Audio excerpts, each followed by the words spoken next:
Hey everybody, this is D Hunter, bringing another action figure review. Today, we're looking at the McFarlane DC Multivese JLA Blue Superman. This is part of the Plastic Man wave, and is based off the JLA comics from the Morrison run of '97.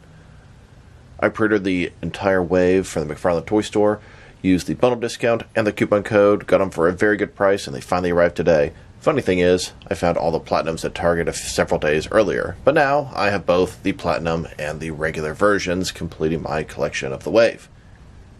So let's take a look at the packaging.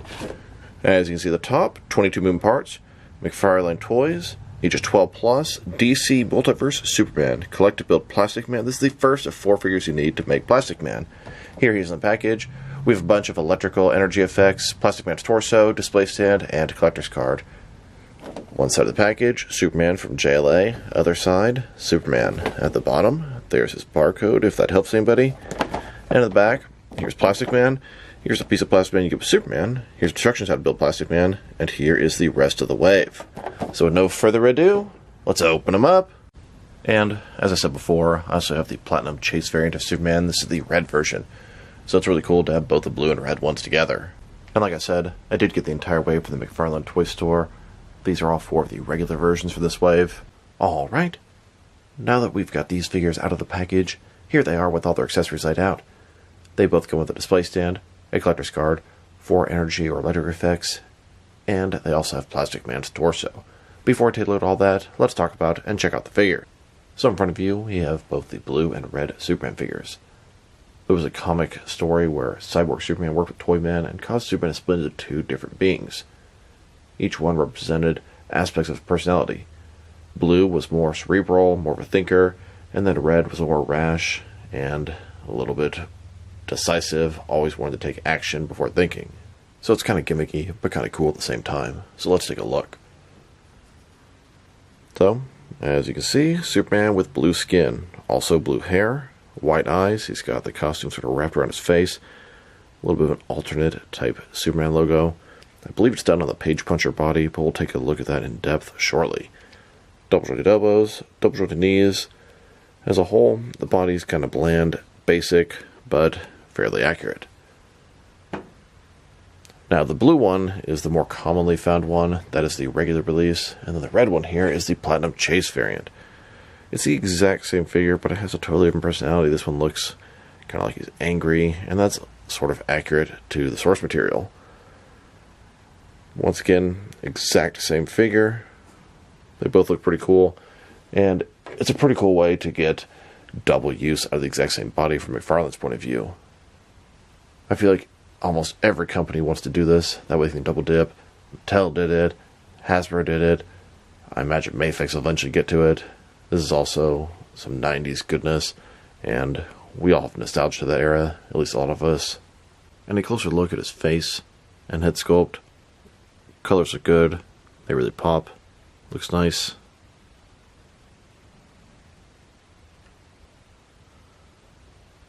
And then, the red one's head and face sculpt. He looks almost like an evil Superman, a little bit more of a hothead, and there is some truth to that. They both look very nice, and the different colors really kind of gives them a different personality. Now let's check out their accessories, starting off with the boring stuff. Here's their display stand. It's a McFarlane stand we've seen a million times before. It's a black circle, very thin, very basic. Here's his collector's card. Now, they have the exact same collector's card. That's one thing I don't like about the modern Platinums. They should make something a little bit different than the Platinum Chase variant. Maybe give it a silver border or something. In addition to that, look at this. This is the mullet Superman of the 90s. This is the source material they decided to use for the red and blue Superman. Are you kidding me? This is so grossly not what the figure is. Man. Superman from JLA. I mean, that's Superman from JLA, but that's not what the figures are. The backside, there is a description. If you want to read that, pause now. Now let's check out his energy effects. There are 4 of them. They look like lightning bolts. They are probably reused from a previous Flash figure. They're cast in a semi-transparent plastic. Have a little bit of give to them, that way you can wrap around his arms and his legs. Here are both these Superman figures with the energy effects attached. Now I wanted to check out the differences and similarities between these red and blue Superman figures and the Page Puncher version. And the base body is pretty much the same, so let's take a look. Start with the head here. Of course, the heads are completely different. As we go further down, I believe the top part of the torso is different on these two guys, but you can see the stomach is exactly the same. So same little wrinkle here. The arms are exactly the same. Shoulders, biceps, hands. He even has the stupid sleeve on the Page Puncher thing still sculpted there. That's what we call lazy reuse. The diaper piece is different, and then the legs. Top part is the same, it looks like. You can see the muscle, same point. The knees look to be the same, and then I'd say the bottom is different. Obviously, the sculpted boot, and none there. Now they've taken a pretty good look at the figures and their accessories. Now let's check out their height. Bottom to the top of their head, standing at about 7.2 inches tall, which can translate to just over 18 centimeters. And for their articulation. Starting with the head, you can rotate side to side. You can look up and down a very good amount. You can tilt his head from one side to the other. Shoulders on a ball joint, goes out a little bit more than 90 degrees. Up, down, around, all that good stuff. He's got this butterfly ring between his shoulder and chest area, increasing the range of motion and covering the large gap that would be there. Bicep cut below that. Double jointed elbows, they go all the way in. His wrist, it can rotate, and it's going to be hinged as well. He's got double ball joint his torso. The torso can rotate around barely, forward and back. His waist, rotate around quite a bit more, forward and back. Between the two, good range of motion, a lot more to the waist than the torso on him. Legs, complete as splits, McFarlane style hip joints. Rotation's minimal. Legs go forward about that much, but go to the side, go up quite a bit further. Back, not much. Double jointed knees. And then the ankle. Forward and back. Rotate, tilt, rock, and of course, to articulation. Here's a look at both the blue and red Superman. They have energy around them, and then blue and red flames in front of them. Now let's check them out next to some other action figures, starting off with some other Superman figures. Now the only Superman I have from the red and blue Superman split is this Hasbro 6-inch scale red Superman. Pretty sure they made a blue one also, but I don't really need them. Hell, I don't need this red one. And then Mattel DC Universe Classics also did the red and blue. It wasn't a chase variant, just a 50-50 variant in the wave. And now, with some McFarlane DC Multivese Superman figures, here they are next to a couple of Action Comics 1000 Superman, and here they are with the Rebirth and Hush Superman figures, then with the Page Puncher and the DC Classics Superman, and now with a couple of larger buff Superman figures from the Dark Knight Returns and the Mullet 90s version, then with the recent Crisis on Infinite Earth Superman. Here's a look at all the different McFarlane DC Multiverse Superman figures they've made so far. We have a total of 40 of them, and there are plenty more coming on the horizon.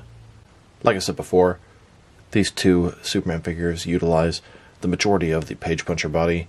Here they are next to the Page Puncher Superman. There are now a total of 6 Superman figures that utilize this base body, and if you count Firestorm, they've utilized this body 8 different times. Now let's check them out next to some other recently released McFarlane DC Multiverse figures. Here they are next to the rest of their wave. This is the JLA wave, Collectible Plastic Man. We have both versions of Superman, regular and Platinum Chase variant, 2 fully assembled versions of Plastic Man, Black Suit Batman, regular and Platinum Chase Green Lantern, and then regular and Platinum Chase Aquaman. Here are these Supermen next to the Target exclusive Cassandra Cain Batgirl and Rival. And here they are next to the most recent Batman wave. We have both the regular and the blue Platinum Chase variant of Azrael in his Batman armor, the black and gray Nightfall Batman, and then the regular and the Platinum Chase variant of the first appearance Detective Comics 27 Batman. Then, next to the most recent Page Puncher wave, this is a Superman-themed wave, Superman Ghost of Krypton. We have both the regular and armored Platinum version of Val Zod, the armored version of Superman, Ghost of General Zod, and then both the regular and Platinum Chase variants of Brainiac. And now, with the digital wave, we have the Silver Age Hal Jordan Green Lantern, the DC Rebirth Batman, and the DC Classics Aquaman. Here they are, next to the Amazon exclusive Kilowog and Kyle Rayner Green Lantern 2-pack. And finally, with the Walmart exclusive Wally West Flash and Vampire Nightwing. Now let's check them out, next to some action figures from different various companies, so we can see how they fit in, both scale and style-wise, in case you know which lines you can mix them with. Since they're McFarlane toys, they're typically the 7-inch scale. I'm going to start my comparisons with some of the larger action figure lines I collect, and work my smaller, and I'm going to include as many Superman figures as I can during these comparisons. Since we already checked them out next to all the other McFarlane DC Multivese Superman figures, here they are next to some more McFarlane toys. In front of you are 5 different action figure lines, all from McFarlane toys, all 7-inch scale. And now, with some Jack-specific wrestling figures, and some DST or Diamond Select toys. Here they are, next to the tape measure that I measure my figures in the reviews with. And here they are, with some DC Direct and NECA Superman figures. Then, with both some Mattel and Jazzwares wrestling figures. And now, with some Mezco and Mattel Superman figures.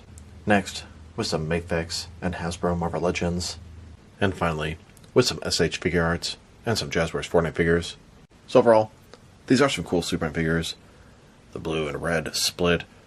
It's a story I never really had a lot of interest in. It's kind of gimmicky, kind of dumb. They look okay, but I prefer more traditional looking Superman. Now, I have absolutely no problem with the reuse on the Page Puncher body. These guys look kind of basic, kind of bland. The colors really pop and look excellent on these guys, though. I'd say their accessories, the lightning things, they actually look pretty good if displayed properly. Just looks like some sort of energy coming off of them. Sculpt and paint job, it's really excellent. I have absolutely no issues there. Almost perfect paint jobs on both these figures. And their articulation is pretty much everything you expect from a modern McFarlane DC Multivese figure. Now, there are a couple of small issues I have with the reuse, and it's mainly the tips of the sleeves on their arms. That is not how they should look, and it was kind of lazy McFarlane's part. They could pretty easily smooth something like that out. I find it frustrating when they do stuff like that time and time again. That being said, there's still some cool figures, but it's a story that I have no real interest in. It's not like Nightfall or Death and Return of Superman. If I were to rate these guys, my first thought was 6 out of 10, but the paint jobs are very nice, and the colors really do pop, so for that alone, I'll bump up to 6.5. For characters that I didn't really have any interest or need in, I mean, I like Superman, but I didn't really need the split blue and red Superman, I'm pretty pleased with them for the most part. So, this is D Hunter. Thank you guys for watching this video. If you liked the video, press like below. If you have anything you want to say about the video, add to the comment section. If you want to see additional action figure reviews from me, press subscribe. I do appreciate when you do that. Once again, this is D Hunter. Thank you guys for watching this video, and I will talk to you guys real soon.